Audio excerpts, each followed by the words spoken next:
ரொம்ப டயர்டா இருக்கு. இயற்கையான டேட்ஸ், பாதாம், பிஸ்தா, கேஷு அண்ட் ஹனி கொண்டு தயாரிக்கப்பட்ட லயன் டேட் நட் பைட்ஸ்.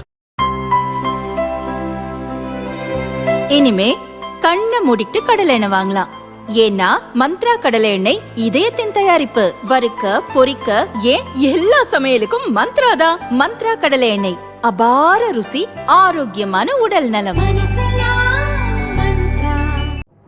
வணக்கம். செய்தி சுருக்கம். இதயங்களை இணைக்கும் நடவடிக்கை. மலேசியாவில் பிரதமர் மோடி பெருமிதம். 11 முக்கிய ஒப்பந்தங்கள் கையெழுத்து. அரசுமுறை பயணமாக மலேசியா சென்றுள்ள பிரதமர் மோடிக்கு அந்நாட்டு அரசின் சார்பில் உற்சாக வரவேற்பு அளிக்கப்பட்டது. தொடர்ந்து தலைநகர் கோலாலம்பூரில் அந்நாட்டு பிரதமர் அன்வர் இப்ராஹிமை பிரதமர் மோடி சந்தித்து பேசினார். இரு நாட்டு பிரதமர்கள், அமைச்சர்கள், அதிகாரிகள் பங்கேற்ற ஆலோசனைக் கூட்டம் நடந்தது. இரு நாட்டு உறவுகள், தொழில், வர்த்தகம், பாதுகாப்பு, முதலீடு உள்ளிட்ட பல்வேறு விஷயங்கள் குறித்து இரு நாடுகளின் பிரதிநிதிகளும் பேச்சுவார்த்தை நடத்தினர். தொடர்ந்து தொழில், வர்த்தகம், முதலீடு, உணவு பாதுகாப்பு மற்றும் வேளாண் பொருள் உற்பத்தி, டிஜிட்டல் நிதியியல் சேவைகள், எரிசக்தி மற்றும் செமிகண்டக்டர் உற்பத்தி, பாதுகாப்பு, கல்வி, திறன் மேம்பாடு, சுற்றுலா மற்றும் கலாச்சாரம், சுகாதாரம் உட்பட 11 புரிந்துணர்வு ஒப்பந்தங்களில் இரு நாடுகளின் பிரதிநிதிகள் கையெழுத்திட்டனர். இதுகுறித்து மலேசிய பிரதமர் அன்வர் இப்ராஹிம் கூறியதாவது: இந்தியா, மலேசியா நாடுகள் இடையே முக்கிய ஒப்பந்தங்கள் கையெழுத்தாகியுள்ளன. இரு நாடுகளும் 1957 முதல் நட்பு பாராட்டி வருகின்றனர். எனினும் இரு நாடுகள் இடையிலான உறவு 2024 மேலும் மேம்பட்டது. உள்நாட்டு கரன்சியில் வர்த்தகம் செய்வதற்கான நடவடிக்கை மேற்கொள்ளப்பட்டுள்ளது. டிஜிட்டல் எக்கானமி, எரிசக்தி, விவசாயம், டிஜிட்டல் தொழில்நுட்பம், செமிகண்டக்டர் உற்பத்தி, தொழில், வர்த்தகம், முதலீடு, சுகாதாரம், கல்வி, சுற்றுலா ஆகிய துறைகளில் இரு நாடுகளும் இணைந்து செயல்பட உள்ளது மகிழ்ச்சி. இன்று இரு நாடுகளிடையே கையெழுத்தாகியுள்ள 11 புரிந்துணர்வு ஒப்பந்தங்கள் இந்தியா, மலேசியா உறவை மேலும் வலுப்படுத்தும். இது சாதாரண ஒப்பந்தம் என்பதை தாண்டி முக்கியத்துவம் வாய்ந்ததாக கருதப்படும் என்றார். தொடர்ந்து பிரதமர் நரேந்திர மோடி கூறியதாவது: இந்தியா, மலேசியா நாடுகளிடையே தொன்று தொட்டு நட்பு நீடிக்கிறது. கலாச்சார ரீதியில் இரு நாடுகளும் மிகவும் நெருங்கிய தொடர்புடையவை. இரு நாடுகள் இடையிலான உறவை மேம்படுத்துவதில் நண்பர் அன்வர் இப்ராஹிமின் பங்களிப்பு அளப்பரியது. ஐடி, டிஜிட்டல் எக்கானமி, சுற்றுலா துறைகளில் முதலீடு அதிகரித்துள்ளது. பயங்கரவாத எதிர்ப்பு நடவடிக்கையில் இரு நாடுகளும் இணைந்து செயல்படும். உணவுப் பொருள் உற்பத்தி, ஆராய்ச்சி துறையில் இந்தியா, மலேசியா இணைந்து செயல்படும். நேற்று இங்கு வசிக்கும் இந்தியர்களை சந்தித்ததில் மகிழ்ச்சி. பயங்கரவாதத்திற்கு எதிரான இந்தியாவின் நிலைப்பாட்டில் எந்த மாற்றமும் இல்லை. இந்தோ பசிபிக் பிராந்தியத்தில் அமைதியை நிலைநாட்ட இந்தியா, மலேசியா இணைந்து செயலாற்றும்.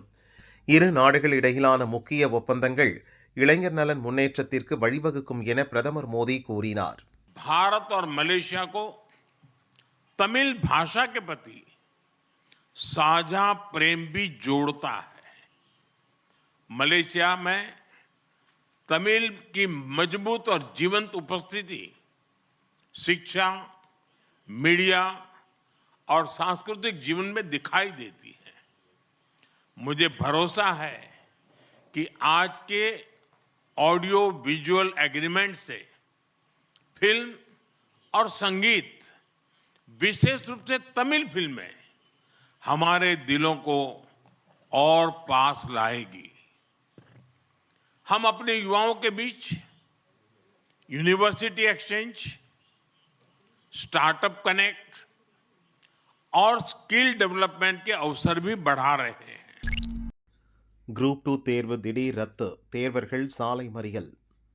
துணை பதிவாளர், துணை வணிக வரி அதிகாரி, நகராட்சி ஆணையர், தொழிலாளர் உதவி ஆய்வாளர், இளநிலை வேலைவாய்ப்பு அலுவலர் உள்ளிட்ட பல அரசு துறைகளில் காலியாக உள்ள குரூப் 2, குரூப் 2A பணியிடங்களுக்கான தேர்வு குறித்த அறிவிப்பு கடந்த ஆண்டு வெளியிடப்பட்டது. 828 காலி பணியிடங்களுக்கான முதல்நிலை தேர்வு கடந்த ஆண்டு செப்டம்பர் மாதம் 28ஆம் தேதி நடைபெற்றது. 4,20,217 பேர் எழுதினார்கள். தேர்வு முடிவு டிசம்பர் மாதம் வெளியானது. குரூப் 2 பதவிகளுக்கான தேர்வில் 1126 பேரும், குரூப் 2A பதவிகளுக்கான தேர்வில் 9457 பேரும் தகுதி பெற்றனர். அதனைத் தொடர்ந்து முதன்மை தேர்வு இன்று நடைபெற இருந்தது. தமிழகம் முழுவதும் 38 மையங்களில் தேர்வு நடக்கும் என TNPSC அறிவித்திருந்தது. சென்னையில் 7 மையங்களில் தேர்வு நடைபெற இருந்தது. அரும்பாக்கம் மற்றும் நந்தனம் தேர்வு மையங்களில் பல நூறு தேர்வர்கள் காலையிலேயே குவிந்தனர். அரும்பாக்கம் மையத்தில் பல தேர்வர்களுக்கான பதிவெண் இல்லை என்பதை கடைசி நேரத்தில்தான் தேர்வர்கள் பார்த்தனர். இதனால் குழப்பம் ஏற்பட்டது. அங்கிருந்த அதிகாரிகள் உங்களது பதிவெண் நந்தன மையத்தில் இருக்கும் என்றனர். அங்கு போய் தேர்வு எழுதுங்கள் என்றனர். கடைசி நேரத்தில் சொன்னால் என்ன அர்த்தம் என கேட்டு அதிகாரிகள் மற்றும் போலீசாருடன் தேர்வர்கள் வாக்குவாதம் செய்தனர். இதனால் அரும்பாக்கத்தில் தேர்வர்கள் சாலை மறியல் செய்தனர். போக்குவரத்து பாதிக்கப்பட்டது. அதைத் தொடர்ந்து சென்னையில் மட்டும் குரூப் 2, குரூப் 2A தேர்வுகள் தள்ளி வைக்கப்படுவதாக TNPSC அறிவித்தது. அதன் பிறகு தமிழகம் முழுவதும் குரூப் 2, குரூப் 2A தேர்வுகள் தள்ளி வைக்கப்படுவதாக TNPSC தலைவர் அறிவித்தார். மாற்று தேதி விரைவில் அறிவிக்கப்படும் எனவும் தெரிவிக்கப்பட்டுள்ளது. கடைசி நேரத்தில் தேர்வு ரத்தானதால் தேர்வர்கள் ஏமாற்றமடைந்தனர்.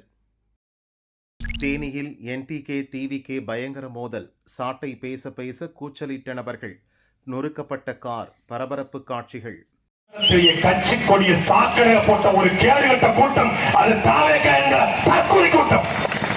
திமுக தீய சக்தி தான், அதிமுக ஊழல் சக்தி தான்.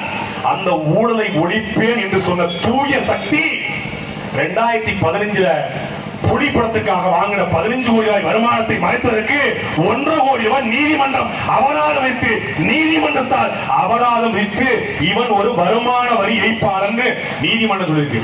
நம்ம வங்க புலி கேள்விப்பட்டிருக்கோம், வரி புலி கேள்விப்பட்டிருக்கோம், வரி ஏய்ப்பு புலி கேள்விப்பட்டிருக்கோமா? இதுதான் வரி ஏய்ப்பு புலி. அண்ணன் டிஆர் வந்து ஒரு படத்தை, அந்த புலி படத்தை ஆடியோ இது அட்டகாசமான புலி, இது அம்சமான புலி, இது அட்டாக் பண்ற புலி, இது அட்டகாசமான அழகான புலி, இது சீனிப்பாய புலி, இது சிறந்த புலி, இது சூழ புலி, இது வரி ஏய்ப்பு புலி. நாட்டில் இருக்கும் காட்டில் இருக்கும் 1000 புலி, ஆனா எந்த புலி அது வரி ஏய்ப்பு புலி. இது ஊழல் புலி, இது ஊழல் ஏமாத்துற புலி, இது கரூர்ல இருந்து ஓடி போன புலி, இது பனையூர்ல பதுங்கின புலி. இந்த புலி ஒரு வெத்து புலி, அது செத்து புலி, அது ஒரு சொத்த புலி. தூக்கிட்டு வந்திருக்காங்க, தூக்கிட்டு பெரிய கிரவுட் இருக்கு எங்களுக்கு. தேனி பங்களாமேடு பகுதியில் நடந்த நாம் தமிழர் கட்சியின் பொதுக்கூட்டத்தில் மாநில கொள்கை பரப்பு செயலாளர் சாட்டை துரைமுருகன் பரபரப்பாக பேசிக் கொண்டிருந்தார். தாவேக மற்றும் அதன் தலைவர் விஜய் குறித்தும், தாவேகவின் தேனி கிழக்கு மாவட்ட செயலாளர் லெப்ட் பாண்டி குறித்தும் கடுமையாக விமர்சித்தார். அவர் பேசிக் கொண்டிருக்கும் போதே கூச்சலிட்டபடி அங்கும் இங்கும் 2 வீலரில் சிலர் தாவேகவினர் சென்றனர். அதையெல்லாம் பார்த்து இன்னும் ஆக்ரோஷமாக தாவேகவினர் பற்றி பேசினார் சாட்டை துரைமுருகன். ஒரு கட்டத்தில் பேச்சை முடித்துவிட்டு சாட்டை துரைமுருகன் கிளம்பினார். அப்போது கூட்டம் நடந்த இடத்துக்கு கூச்சலிட்டபடி 5 கார்களில் தாவேகவினர் வந்தனர். அவர்களை நாம் தமிழர் கட்சியினர் வழிமறித்து தாக்க பாய்ந்தனர்.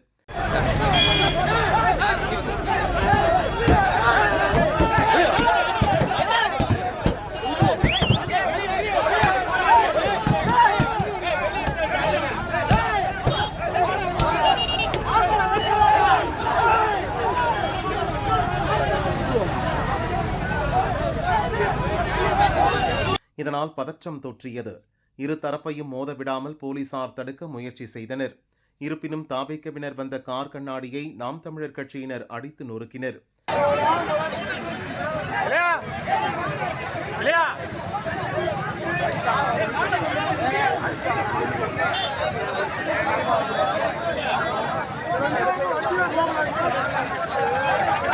டிஎஸ்பி தலைமையிலான போலீசார் இரு தரப்பினரையும் சமாதானம் செய்து அனுப்பி வைத்தனர். இதனால் பரபரப்பான சூழல் ஏற்பட்டது. சமீபத்தில் சாட்டை துரைமுருகனுக்கு தாவேக தேனி மாவட்ட செயலாளர் லெப்ட் பாண்டி மிரட்டல் விடுத்திருக்கிறார். முடிந்தால் தேனி மாவட்டத்துக்கு வந்து பார் என்று சோசியல் மீடியாவில் கூறியிருக்கிறார். இதன் தொடர்ச்சியாகவே இந்த சம்பவம் நடந்திருக்கிறது. இந்த விவகாரம் குறித்து போலீசார் விசாரணை நடத்தி வருகின்றனர். நீ ஆள் வச்சு கூட்டம் வரணும். யாருக்கு கிரவுட் இல்லங்க. விஜய் வென்றாருங்க. 234 தொகுதியும் தனித்த பெரும்பான்மையோடு விஜய் வென்றார். அமைச்சர் யாரா? லெப்ட் பாண்டியா? யாரு?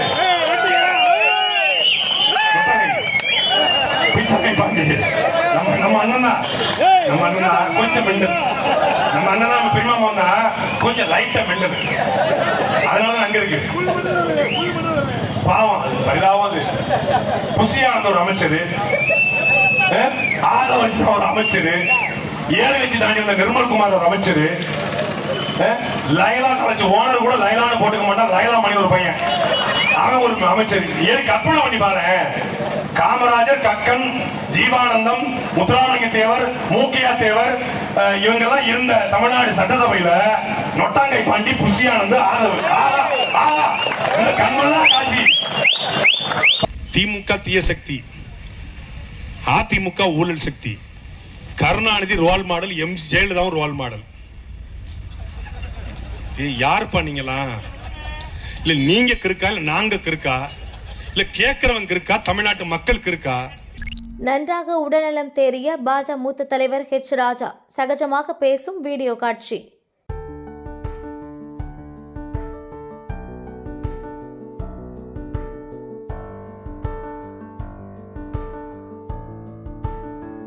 பாஜக மூத்த தலைவர் ஹெச் ராஜாவுக்கு என்ன ஆச்சு? வெளியான முக்கிய அறிக்கை.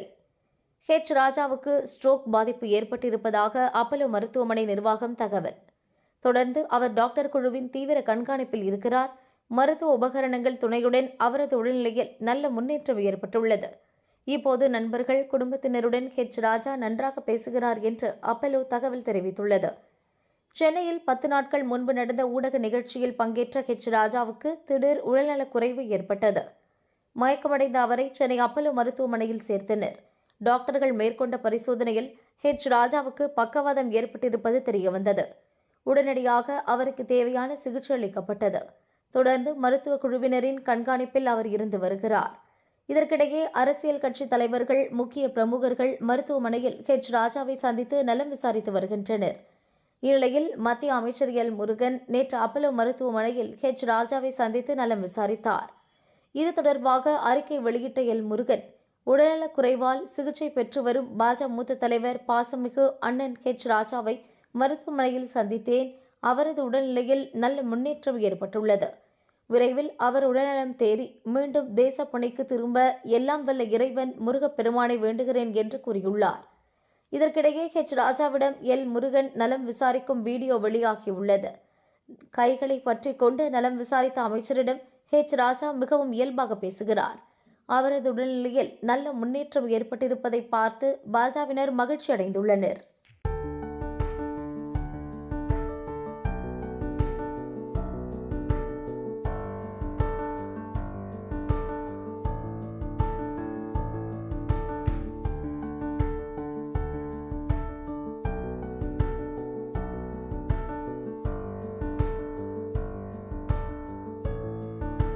மோடி வரும் நாளில் திடீர் மாற்றம். என்டிஏ மேடையில் புதிய கட்சிகள். நாகேந்திரன் முக்கிய தகவல்.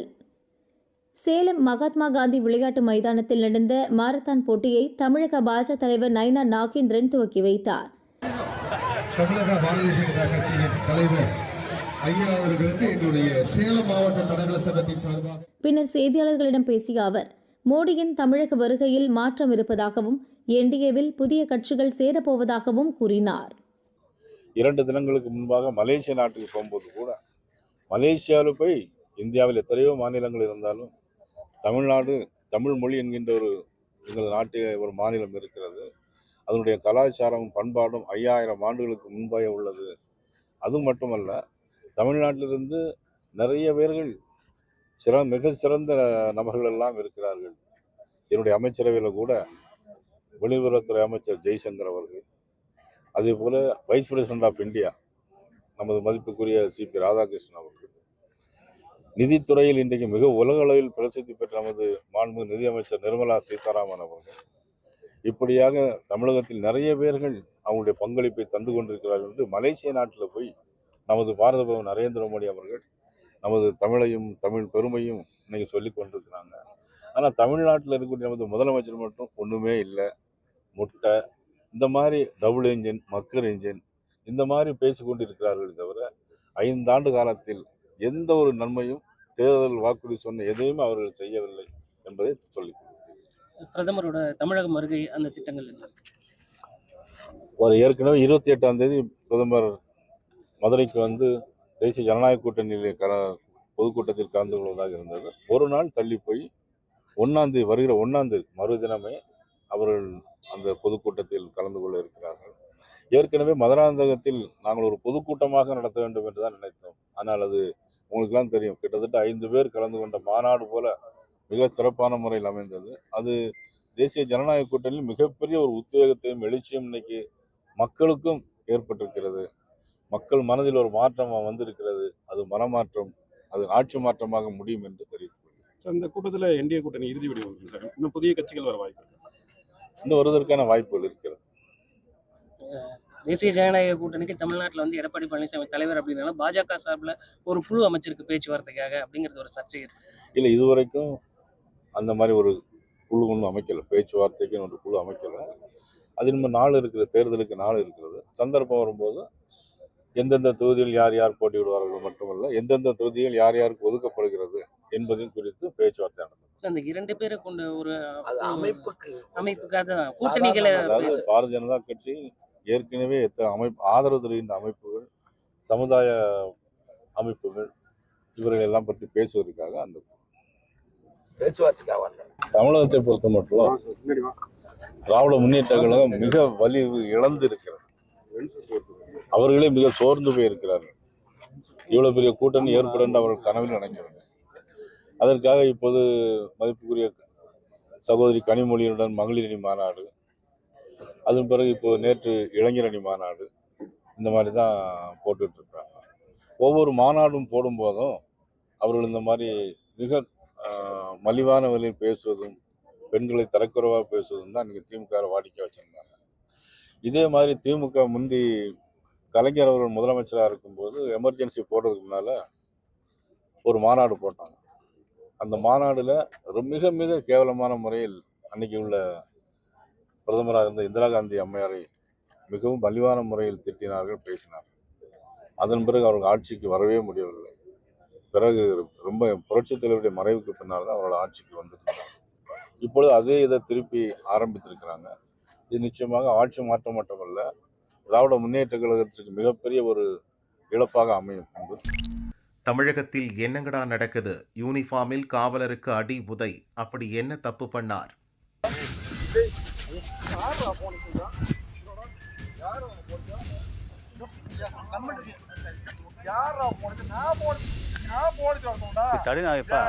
நம்ம தடுக்கூடாது.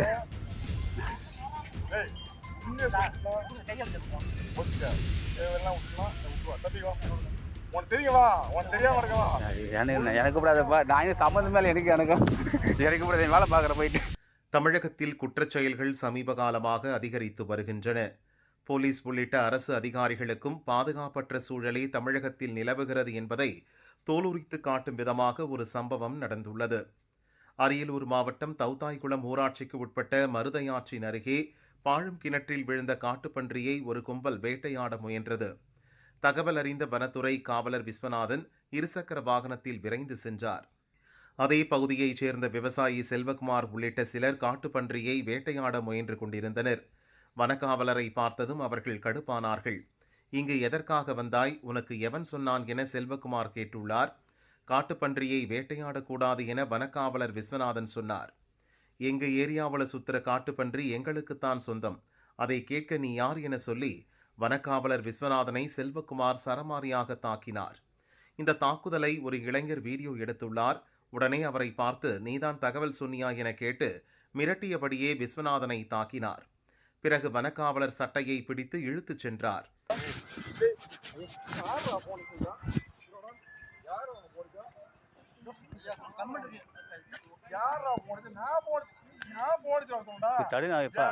நம்ம தடுக்கூடாது.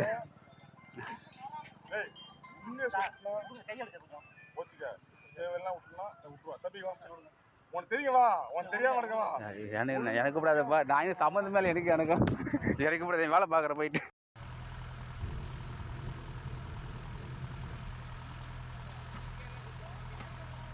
அதற்குள் விஷயம் அரியலூர் போலீஸ் கவனத்துக்கு போக சம்பவ இடத்துக்கு போலீசார் விரைந்தனர். போலீஸ் வருவதை பார்த்ததும் வனக்காவலரை விட்டுவிட்டு செல்வகுமார் காட்டுப்பகுதிக்குள் ஓடி மறைந்தார். போலீசார் விடாமல் நீண்ட நேரம் தேடி செல்வகுமாரை தேடி பிடித்து கைது செய்தனர். கோர்ட்டில் ஆஜர்படுத்தி திருச்சி சிறையில் அடைத்தனர். யூனிஃபார்மில் இருந்த வனக்காவலரை ஆசாமி தாக்கும் வீடியோ சமூக வலைதளங்களில் வைரலாகி தமிழக சட்டம் ஒழுங்கை சந்தி சிரிக்க வைத்து வருகிறது. ரிப்பீட். யூனிஃபார்மில் இருந்த வனக்காவலரை ஆசாமி தாக்கும் வீடியோ சமூக வலைதளங்களில் வைரலாகி தமிழக சட்டம் ஒழுங்கை சந்தி சிரிக்க வைத்திருக்கிறது. பார்லி புயலுக்கு காரணமே இதுதான். மாஜி ராணுவ தளபதி புத்தகத்தில் பகீர் நரவணை எழுதியது என்ன?